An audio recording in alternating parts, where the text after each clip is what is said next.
बिहार, जहां ऑटो चलाने वाले से लेकर हेलीकॉप्टर चलाने वाले तक को पता है पॉलिटिक्स का बेवफा प्यार।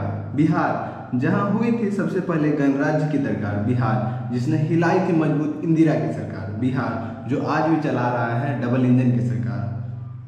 आज बिहार के दो पार्टियों की वजह से चल रही है मोदी जी की सरकार। लेकिन प्रॉब्लम है इस बिहार को ये हुआ क्या है।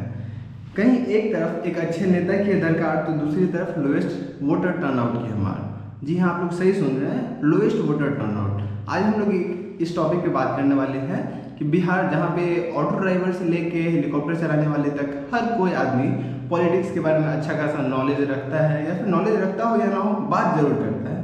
वही बिहार के लोग आज वोट क्यों नहीं देना चाह रहे हैं।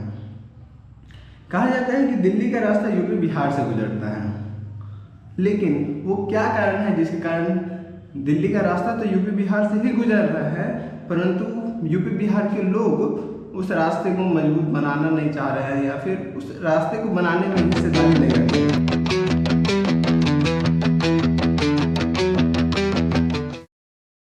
इसके जो मेजर इश्यूज हैं, इसके बारे में हम लोग इस वीडियो में आज समझने वाले हैं। तो इसके मेजर इश्यूज का हम ओवरव्यू दे दें आपको, तो इसमें माइग्रेशन एक बहुत बड़ा इशू है। हम लोग माइग्रेशन को डिटेल में समझेंगे, फिर लोगों का जो भरोसा है वो बड़े बड़े पॉलिटिकल पार्टी जो बिहार में करंटली अवेलेबल है उनके प्रति भरोसा घट गया, हम लोग इसके बारे में बात करेंगे। और फिर हर पार्टी का क्या केस है आज के टाइम में कि एक नेपोटिस्टिक लीडरशिप हो गया है, जिसके कारण लोगों का जो ट्रस्ट है वो और भी ज़्यादा घटता है, डाउन होता है। और एक अर्बन गवर्नेंस जो प्रॉब्लम है वो भी बिहार में है। हम इन चारों इश्यूज को थोड़ा सा डिटेल में पढ़ेंगे। तो समझते हैं कि माइग्रेशन जो है वो बिहार में माइग्रेशन कैसे इशू बना हुआ है, किस चीज़ के लिए, लोएस्ट वोटर टर्नआउट के लिए। आप पिछले बार की जब डेटा को देखेंगे तो आप देख पाएंगे कि सबसे कम जो वोटर टर्नआउट है बिहार, जो कि काफ़ी ज़्यादा पॉपुलेटेड स्टेट है, काफ़ी बड़ा स्टेट है when it comes to population, वहाँ के लोग वोट डालना नहीं चाह रहे हैं। तो उसके बहुत सारे रीजन है। तो उसमें सबसे पहला जो रीजन है माइग्रेशन। जब हम लोग माइग्रेशन को और डीपली थोड़ा सा एनालाइज करते हैं तो हम लोग जानते हैं कि बिहार माइग्रेशन जो होता है, स्पेशली बिहार के कॉन्टेक्स्ट में, तो बिहार में 3 तरह के माइग्रेशन हो रहे हैं। जैसे तो सबसे पहला वो जो होता है, और आपको इसके बारे में भी बता दें कि 3 टाइप्स में से 2 टाइप्स के माइग्रेशन अच्छे हैं और एक ही खराब, जो बिहार के लिए खराब है। और सिर्फ बिहार के लिए नहीं, किसी भी रीजन के लिए वो जो काइंड ऑफ माइग्रेशन होता है, कहीं ना कहीं वो उसके अंडर डेवलपमेंट का एक सिंबल होता है कि वो जो रीजन है वो अभी भी डेवलप्ड नहीं है। तो सबसे पहले समझते हैं हम लोग कि वो तीनों टाइप्स जो है माइग्रेशन के वो क्या हैं। तो सबसे पहला जो टाइप है वो है लेबर क्लास माइग्रेटर्स। मतलब इसमें क्या इशूज होता है कि जो लोग हैं वो अपने बेसिक नेसेसिटीज़ को पूरा करने के लिए, जो कहते हैं रोटी कपड़ा मकान, इनको पूरा करने के लिए वो बाहर माइग्रेट करते हैं। और you can say this is a worst class of migration, जो ब्रिटिशर्स के टाइम में होता था जब कॉलोनियलिज्म अपने पीक पे था। और इसमें और लोग माइग्रेट कर जाते हैं, जिसके कारण वोट नहीं कर पाते, जिसके कारण वोटर टर्नआउट कम होता है। लेकिन बात है कि ये लोग जो होते हैं ये तो ऑलरेडी अपने रोटी कपड़ा मकान, जो बेसिक नेसेसिटीज़ के लिए ही माइग्रेट किए। तो अब इन केस सिटी से बात है कि ये लोग तो बस वोट डालने के लिए they could not afford to come to Bihar their ancestral home just to cast their votes. दूसरा जो काइंड ऑफ माइग्रेशन है वो है स्टूडेंट माइग्रेशन। आप एक वीडियो अभी देखेंगे। How many from Maharashtra? Yes, Bihar.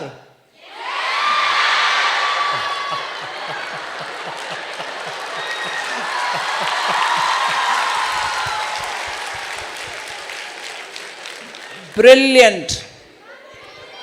Now let me ask.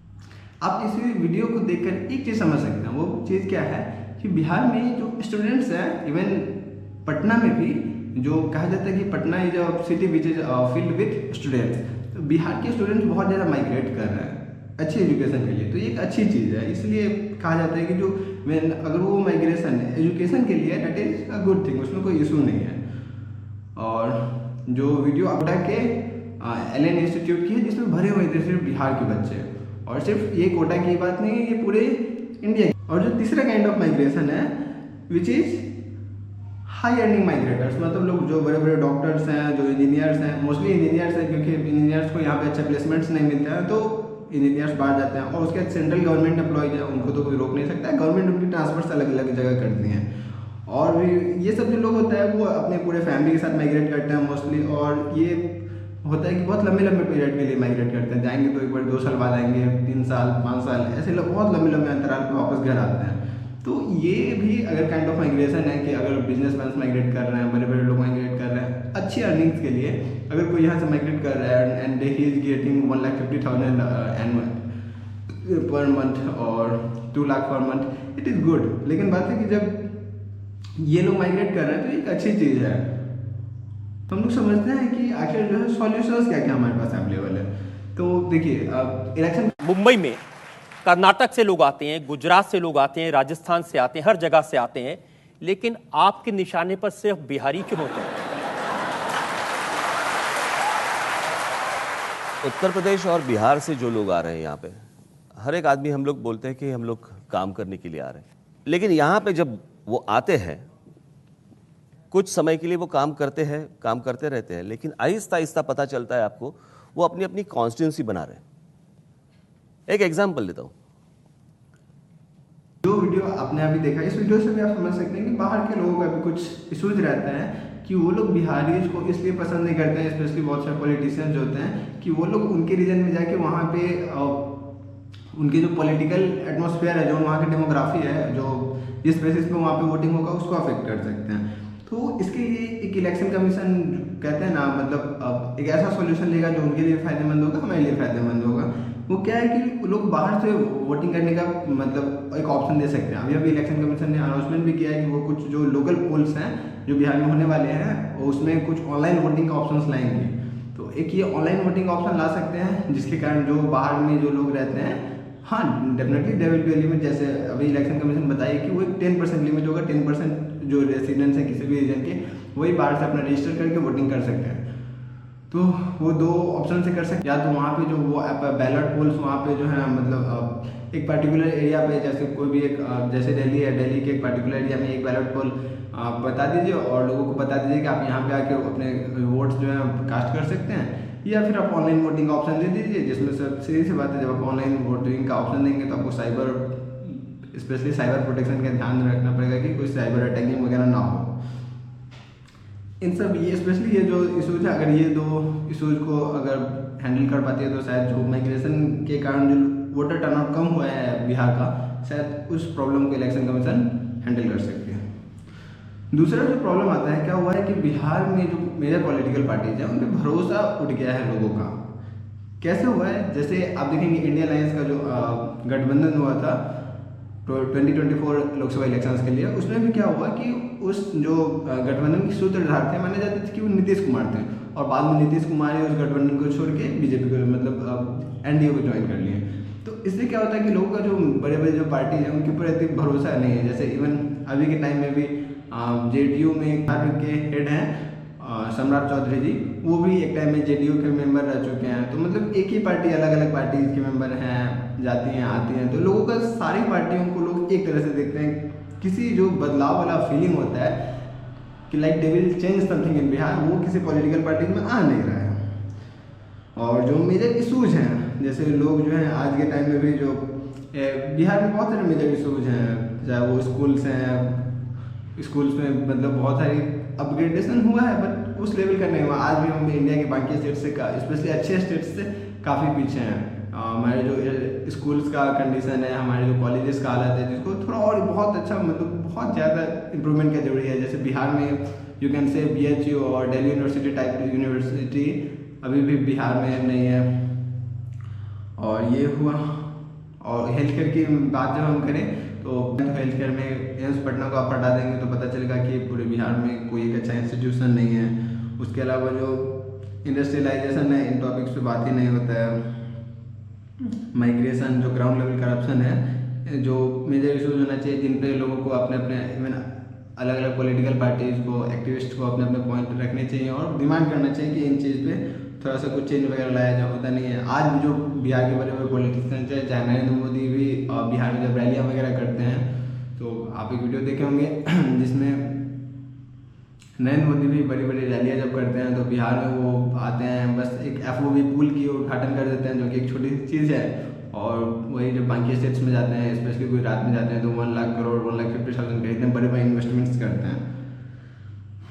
और यहाँ पे आज भी लोग जो ये इवन जो बीजेपी हैं, जेडीयू किस ग्राउंड से वोट्स मांगना भी चाहते हैं तो वो कास्ट एंड कम्युनल लाइन्स पर वोट मांगना चाहते हैं। वो लोग ऐसे कैंडिडेट्स को अपना मतलब टिकट देती हैं, जो जिनका अच्छा खासा पहुँच, कुछ बाहुबली टाइप के लोगों को मतलब टिकट देती हैं, जिनका मनी एंड मसल पावर के तहत वो जो होता है अपना अच्छा से दे कुड गेट वोट्स होते हैं कि अनएम्प्लॉयमेंट खत्म करेंगे। अनएम्प्लॉयमेंट खत्म करने के लिए स्टेप क्या उठाते हैं, कुछ गवर्नमेंट जॉब्स के अनाउंसमेंट कर देते हैं। गवर्नमेंट जॉब्स के अनाउंसमेंट से अगर अनएम्प्लॉयमेंट खत्म हो जाता तो इंडिया में गवर्नमेंट जॉब ही सब कुछ होता। लोग प्राइवेट सेक्टर में जॉब ही क्यों करते हैं? और जो इवन आज भी जो है हम लोग जंगल राज वाली दृष्टि से बाहर ही नहीं निकले हैं लोग। इवन आज भी जो करंट गवर्नमेंट है वो बात करती है कि हम जंगल राज को ख़त्म किए हैं, और एक जो बोलती है कि जो अलग अलग तरीके से डिफेंड करते हैं लोग जंगल राज के डिस्कशन पे भी आज भी बड़े बड़े पॉलिटिकल पार्टी अटके हुए हैं। वो लोग उनकी बाहर निकल ही नहीं पाए हैं। करने के लिए भी मोदी जी कुछ टाइम पहले बिहार आए थे। सो आपको जानकर हैरानी होगी कि वो क्या किए, माइग्रेशन के इशू को सॉल्व करने के लिए वो कुछ ट्रेनों का उद्घाटन किए जो कि पटना से लेकर अहमदाबाद जाएगी। समझ में नहीं आ रहा है कि वो माइग्रेशन को बढ़ावा दे रहे हैं या फिर क्या कर रहे हैं। It very well. और इसके साथ जो अगला पॉइंट है, ये दो मेजर पॉइंट्स हैं। लोगों का जो कॉन्फिडेंस खत्म हुआ है, माइग्रेशन है। तीसरा मेजर पॉइंट में जब हम लोग आते हैं तो इसमें देखते हैं कि हर एक पार्टी में नेपोटिस्टिक लीडरशिप, आप जो भी पॉलिटिकल पार्टी है, चाहे वो तेजस्वी यादव हो, चाहे सम्राट चौधरी हो, भी बड़े बड़े नेता हैं, वो सब नेपोटिस्टिक उनका बेस लाइन है। उनके पिताजी, उनके चाचा जी को मतलब मोस्टली इन लोग के पिताजी बिहार के बड़े बड़े पॉलिटिशियन रह चुके हैं, बड़े बड़े मंत्रालय संभाल चुके हैं। तो कोई नए चेहरे जो हैं बिहार में अभी तक हम लोग को देखने को नहीं मिले। इसके कारण भी लोगों का जो भरोसा है वो अलग अलग पॉलिटिकल पार्टीज की तरफ वो बहुत ज़्यादा कम रहता है। इसके साथ साथ जो ये सब जो पॉलिटिकल पार्टीज हैं, कुछ अच्छा विजन जो होता है, मतलब किसी भी स्ट्रक्चरल रिफॉर्म्स लाने के लिए किसी भी स्टेट्स में अच्छे विजन की जरूरत होती है। तो वो जो विजन होता है वो विजन भी आज के टाइम में किसी पॉलिटिकल पार्टीज के से नहीं दिखता है कि मतलब किस तरह से वो चेंजेस लाएंगे। चिराग पासवान पे कुछ लोगों को बीच में भरोसा हुआ था, बट वो भी शिफ्ट हो गया, वो उनको सेंट्रल में मिनिस्ट्री चाहिए था।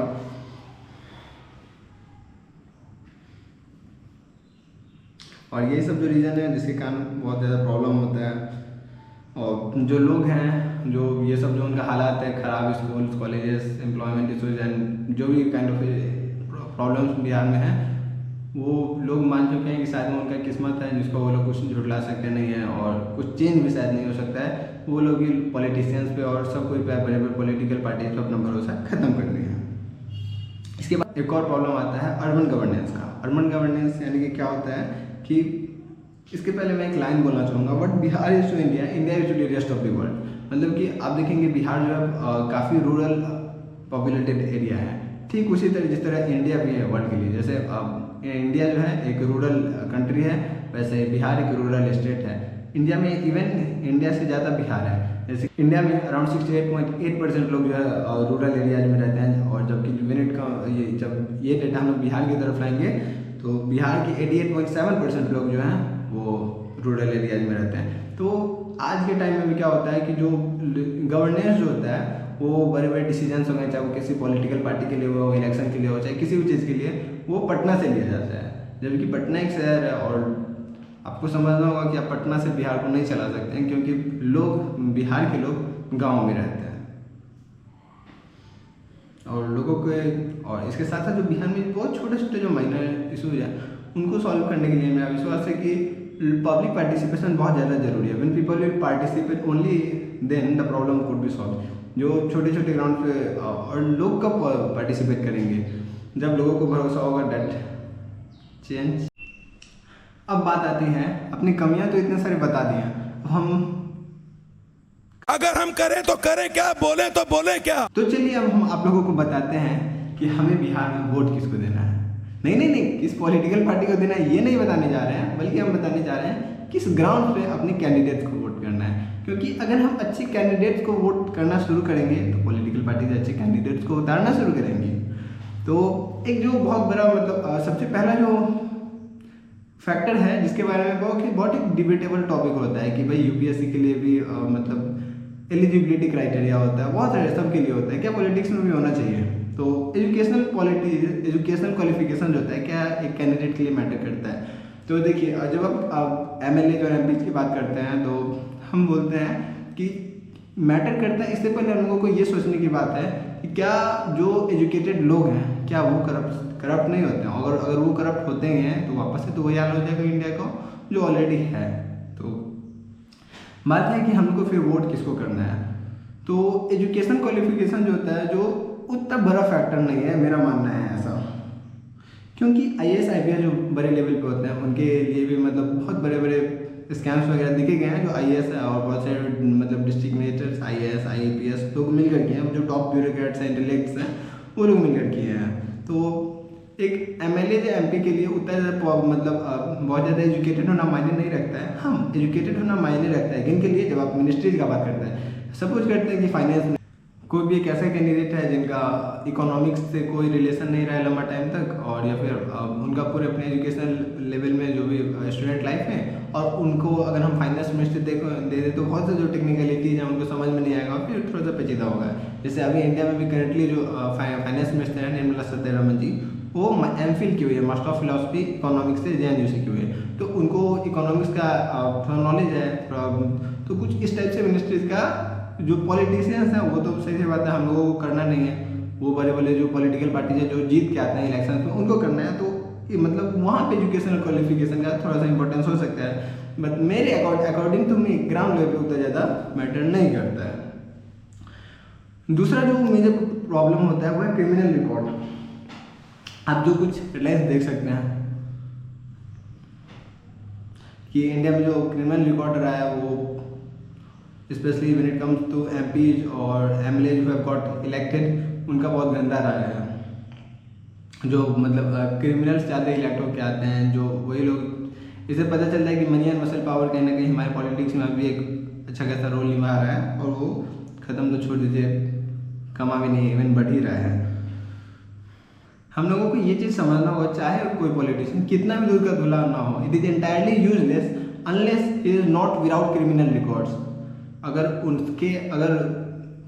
उस कैंडिडेट का क्रिमिनल रिकॉर्ड अच्छा नहीं है तो पूरा बेकार है, क्योंकि यही एक ऐसा फैक्टर है जिसके बदौलत जो लॉ एंड ऑर्डर का जो मिसगवर्नेंस होती है, मतलब जो स्थिति खराब होती है, चाहे जंगल राज जैसे सिचुएशन पैदा होते हैं, तो अगर हम बिना किसी मतलब अगर हम इस बेसिस पे किसी भी पॉलिटिशियन को वोट दें कि उनका क्रिमिनल रिकॉर्ड कैसा है, तो मेरा विश्वास है कि जो जंगल राज जैसे सिचुएशंस है वो इसको टैकल करने में बहुत हद तक मायने रखेगा।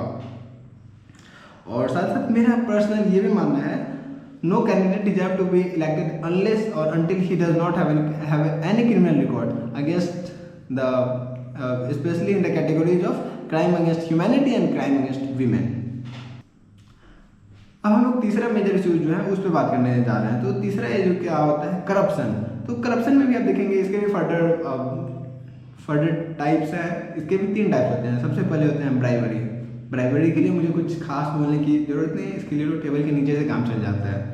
और दूसरे क्या होता है एम्बेजलमेंट। ये क्या होता है, जो फंड का ट्रांसफर होता है। जैसे सपोज कीजिए कि किसी पॉलिटिशियन को 50 लाख रुपए मिले रोड बनाने के लिए, और उसने 60% अपने पॉकेट में रख लिया, और जो बाकी जो 40% मिले हैं उससे रोड बन रहे हैं। तो ये जो फंड का जो इलीगल ट्रांसफर कहते हैं एम्बेजलमेंट।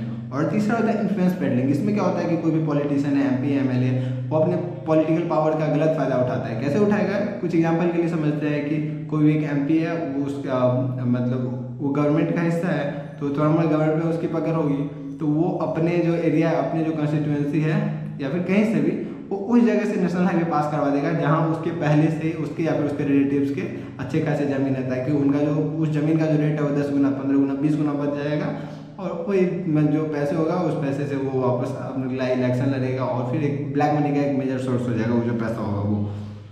क्रिमिनलिटी का बात नहीं है और करप्शन का बात नहीं है। आप ये दोनों को सीधी सी बात आप पूछेंगे कि ये दोनों तो सारे पॉलिटिशियंस बोलेंगे कि हम तो कुछ किया ही नहीं है, हम तो जब इलेक्शन का टाइम आएगा वो बोलेंगे बहुत अच्छे आदमी बन जाते हैं। तो इन दो चीज़ को चेक कैसे करें अपने कैंडिडेट्स के बारे में। तो इसके लिए भी एक एसोसिएशन है, association for democratic reforms ADR, जो कि पिछले 25 वर्षों में बहुत अच्छा काम कर रही है डेमोक्रेसी को स्ट्रेंथन करने के लिए। तो इसके बहुत सारे वेबसाइट्स हैं, प्लेटफॉर्म्स, आप वहाँ पे जाके जो क्रिमिनल रिकॉर्ड्स हैं, स्पेशली 2002 के ADR versus union of India के केस में सुप्रीम कोर्ट ने ये कहा था कि it is mandatory for all the candidates for filling some of their financial records, even personal records and even criminal records. ये तीनों रिकॉर्ड्स जो एफिडेविट साइन करते हैं इलेक्शन, जब वो अपना कैंडिडेचर साइन करते हैं उसी समय एफिडेविट्स जो सबमिट करते हैं वो उसमें ये सब जो बहुत सारी डिटेल्स हैं उनको सबमिट करके इलेक्शन कमीशन को देना रहता है। तो वो इलेक्शन कमीशन की वेबसाइट्स पे भी, उनके प्लेटफॉर्म्स पे भी, उनके जो एप्लीकेशन होते हैं वहाँ से भी आप ये रिकॉर्ड्स भी आप उनके निकाल सकते हैं और उस बेसिस पे आप डिसीजन ले सकते हैं कि मेरा जो कैंडिडेट है वो करप्ट है या नहीं है, वो करप्ट है या नहीं, वो गुंडा टाइप का है या नहीं, और उसे हमको वोट देना है नहीं। मेरा एक पर्सनल सजेशन रहेगा कि यूथफुलनेस के अकॉर्डिंग भी आप वोट कर सकते हैं, क्योंकि क्या होता है कि अभी जो इंडिया का करंट सिनारियो है कि young India is being lead by old people. मतलब आप इंडिया का एवरेज एज देखेंगे दैट इज 28 और जब आप हमारे एमपीज के एवरेज एज देखेंगे दैट इज 56। तो क्या होता है कि जो यंग लोग हैं उनको बूढ़े लोग चला रहे हैं, तो यंग लोगों का एडवांटेज हम लोगों को मिलना चाहिए, but we are not getting that. तो क्या होता है कि यूथ लोग जो होते हैं ना उनके पास एक विजन होता है कि मतलब वो एक सपना लेके चलते हैं कि हमें बदलाव लाना है, हमें चेंज लाना है, स्पेशली स्ट्रक्चरल रिफॉर्म्स लाना है जिसकी बिहार को सख्त जरूरत है। तो इसके लिए आप मतलब लोगों से निवेदन है कि वो युवा लोगों पे रिलेटिवली थोड़ा सा ज़्यादा भरोसा कर सकते हैं। अच्छा, आप फिर बोलेंगे कि ये जो 500 1000 या फिर कुछ भी लोग जो हैं हमारे बस अवेयर हो जाने से क्या ही फायदा होगा जब बाकी लोग जो हमारी सोसाइटी में वो अवेयर नहीं होते हैं। तो आपको पता है कि अगर किसी भी सोसाइटी में, किसी भी रीजन में अगर किसी कम्युनिटी का परसेंट 1% भी है परसेंटेज, तो वो जो पॉलिटिशियंस हैं वहाँ के या फिर जो पॉलिटिकल पार्टीज है, इवन बड़े बड़े पॉलिटिकल पार्टीज, उनको उन कम्युनिटीज़ का भी वोट चाहिए होता है, वो उनके पास भी जाते हैं। तो वो तो 1% है। तो मेरा पर्सनली मानना है कि हमारे राज्य में चाहे हमारे देश में भी कम से कम 15% तो अवेयर सिटीजन्स हैं जो बहुत सारे ये सब जो फैक्टर्स हैं इनको देखकर वोटिंग करते हैं, और वो उनको अगर जागरूक किया जाए तो वो ये जो परसेंटेज है ये बढ़ेगा ही, कभी भी घटेगा नहीं। तो हम लोगों को मतलब अपने भरोसा रखना चाहिए कि हम लोग बदलाव ला सकते हैं। कभी भी खुद को अंडरएस्टिमेट नहीं करना चाहिए, नेवर अंडरएस्टिमेट योरसेल्फ, क्योंकि हम बदलेंगे, जग बदलेगा, फिर बदलेगा जमाना।